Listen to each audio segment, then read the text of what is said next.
Movie के starting में एक न्यूली मैरिड कपल को दिखाया जाता है जो एक नया घर में रहने आया होता है। नया घर में शिफ्ट होने के कारण रोब अपने सामान के बक्से घर में लाता है, जबकि उसकी पत्नी गेल किचन में बर्तन सजा रही होती है। तभी रोब उस पुरानी फ्रिज को देखता है, जिससे गेल को वो फ्रिज बिल्कुल भी पसंद नहीं आती, क्योंकि यह मकान मालिक का रखा हुआ था, इसलिए इससे काम चलाना पड़ता। लेकिन वही रोब आशावादी होने की कोशिश करता है और इस फ्रिज का खासियत बताने लगता है। वो कहता है कि इस फ्रिज के शीर्ष पर बड़ी मोटर है, जो कि आजकल के फ्रिजों में नहीं मिलता। वही गेल चुटकी लेते हुए अपने पति की तर्क का मजाक उड़ाती है। फिर घर को सजा लेने के बाद दोनों साथ में ड्रिंक करते हैं। क्योंकि रोब को भूख लगा था, इसलिए उस पुराने फ्रिज को खोलकर देखता है। लेकिन जैसे ही वो फ्रीजर को खोलता है, वो बिल्कुल ही हैरान हो जाता है, क्योंकि फ्रिज के अंदर पूरी तरह से आइस जमा हुआ था। फिर वो उसी आइस में से एक बर्फ के टुकड़े को अपने ड्रिंक में डाल लेता है, लेकिन एक घूंट लेने के बाद कुछ नोटिस करने लगता है। जब रोब को पता चलता है कि वह क्या है, तो वह पूरी तरह से हैरान हो जाता है। फिर रोब उस बर्फ के टुकड़े को गेल को सौंप देता है। तभी गेल उस बर्फ के टुकड़े को लेंस से देखती है। वो देखते हैं कि इसमें एक छोटा सा हाथी जमा हुआ है। फिर ये देखकर दोनों पूरी तरह से हैरान हो जाते हैं। वो देखते हैं कि इस छोटे से जीव का शिकार किया गया था, क्योंकि इसके किनारे पर भाले हैं। फिर वो हैरानी से फ्रीजर को खोलती है और बर्फ के टुकड़े को हटाते हुए 7 साल पहले की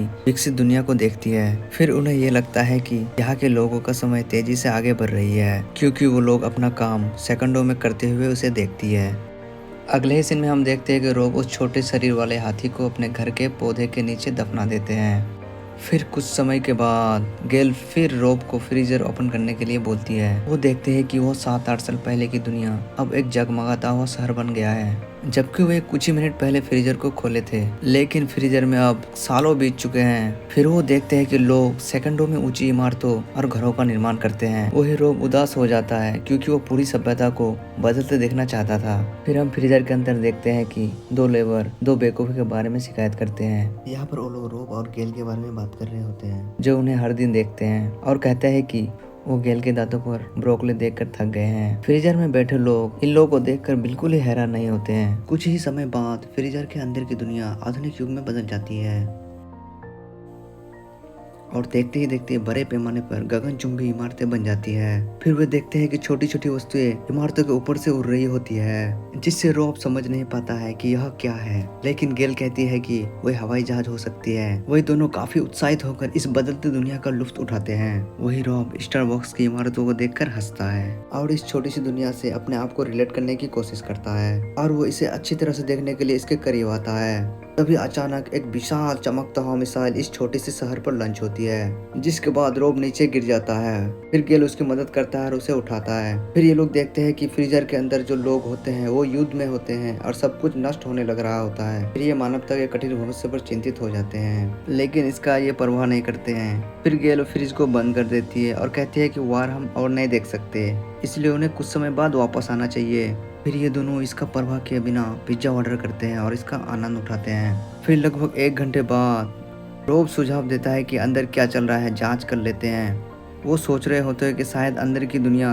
लुप्त हो गई होगी। हालांकि जब वे अंत में इसे खोलते हैं तो उन्हें देखकर काफी आश्चर्य हो जाता है। युद्ध समाप्त हो गया होता है और मानव जाति इससे उबर चुकी है। वही उड़ने वाले कारों को भी नोटिस करते हैं।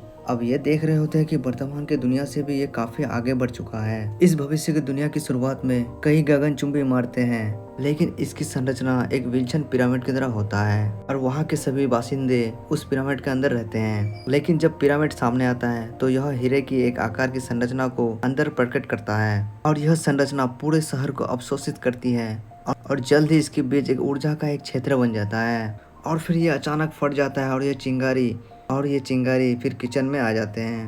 वो आकर्षक रूप से देखते हैं, क्योंकि चिंगारी आग की तरह कमरे के चारों ओर कूदती रहती है। उनका मानना है कि मनुष्य ने ब्रह्मांड के हर रहस्य को उजागर किया है और अब ये अंतरिक्ष के क्षेत्रों की ओर यात्रा कर रहे हैं, जो उनकी अपेक्षाओं से बिल्कुल ही परे हैं। इसके बाद ये चिंगारी फिर से फ्रीजर के अंदर चले जाते हैं और वो गायब हो जाते हैं। इससे इन लोगों को लगता है कि ये दुनिया के अंत का संकेत है। फिर रोब खाली फ्रिज को देखता है। फिर रोब गेल से पूछते हैं कि क्या वो वापस आएंगे। इसमें गेल कहती है कि शायद इसके आने की संभावना बहुत कम है। अंत में रोब रेफ्रिजरेटर को अनप्लग कर देता है। फिर दोनों एक दूसरे के गले मिलते हैं, क्योंकि ये पिछले कुछ घंटों में अतीत, वर्तमान और भविष्य को देख लिए होते हैं। अब अगली सुबह जब दोनों उठते हैं तो यही सब उसके दिमाग में चल रहा होता है। अब वो आखिरी बार फ्रीजर खोलने का फैसला करते हैं कि क्या सब कुछ वास्तव में खत्म हो गया है। लेकिन जब फ्रीजर को खोलते हैं तो वो काफी हैरान हो जाते हैं, क्योंकि उस समय अब डायनासोर का युग आ चुका है जहाँ पर वो देखते हैं कि छोटे वानर एक मृत डायनासोर का मांस खाते हैं। फिर उन्हें भागते हुए देखते हैं क्योंकि एक और डायनासोर उन पर हमला कर देता है। इसी के साथ ये मूवी यहाँ पर समाप्त हो जाती है।